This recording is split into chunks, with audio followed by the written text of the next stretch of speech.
in biology, we are going to see the chapter number first, that is reproduction in lower and higher plant.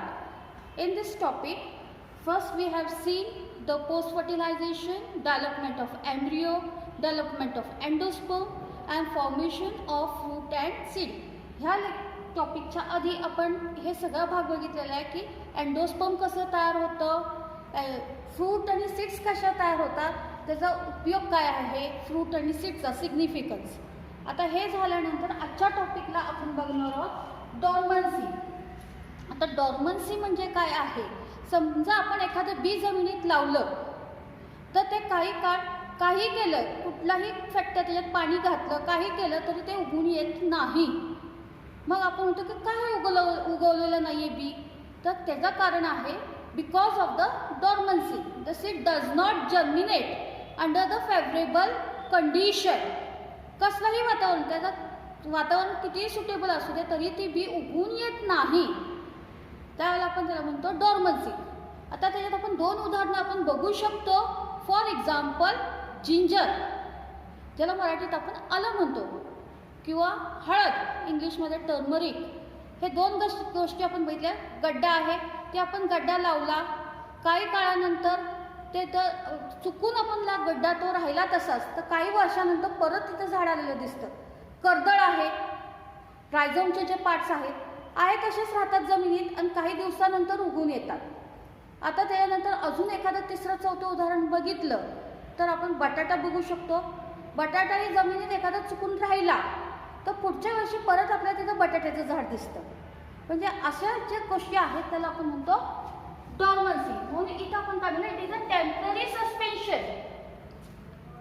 काही काळापुरता तो growth काय होते, त्याची control होते in the form of इनहायबिटर, म्हणून त्याला आपण काय म्हणतो डॉर्मन्सी. आता ह्या डॉर्मन्सी झालं, समजा आपण बी उगवत नाहीये, काय माहीत नाही, आपण फेकून देतो, मग तिथं ते झाड उगवून येतं काही दिवसानंतर. म्हणजे काय केलं आपण, ते सीड डिस्पर्स केलेलं आहे. आता हा डॉर्मन्सी झाल्यानंतर दुसरा भाग आहे ॲपोमिक्स. ॲपोमिक्सचा अर्थ आहे की एखादं बी न लावता किंवा फर्टिलायझेशन त्याच्यात न होता ते उगवून आलं की त्याला आपण म्हणतो ॲपोमिक्स.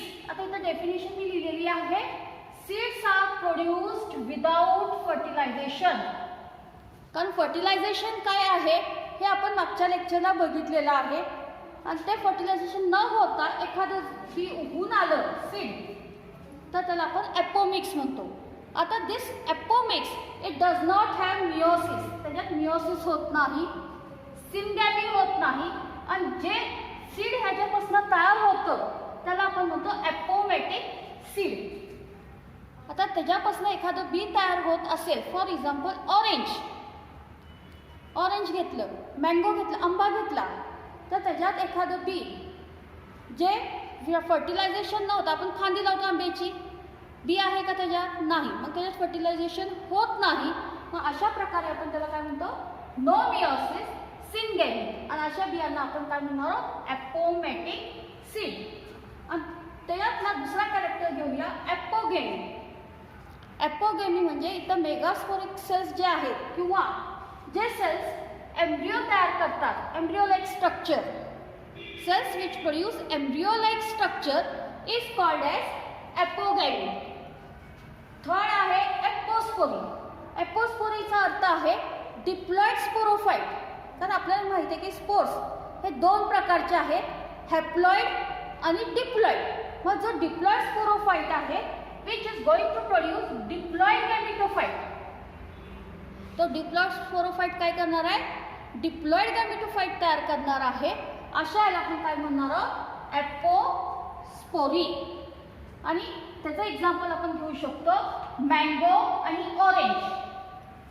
आता हे जसं डिव्हिजन होईल, फर्टिलायझेशन न होता ज्याला हे झाड डिवाइड्स होतात किंवा वाढत असतील त्याला आपण 3 भागात आपण डिवाइड केलेले. पहिला आहे रिकरंट टाईप, दुसरा आहे नॉन रिकरंट आणि ॲडव्हेंटिव्ह हा तिसरा प्रकार आहे ॲपोमिक्सीमध्ये.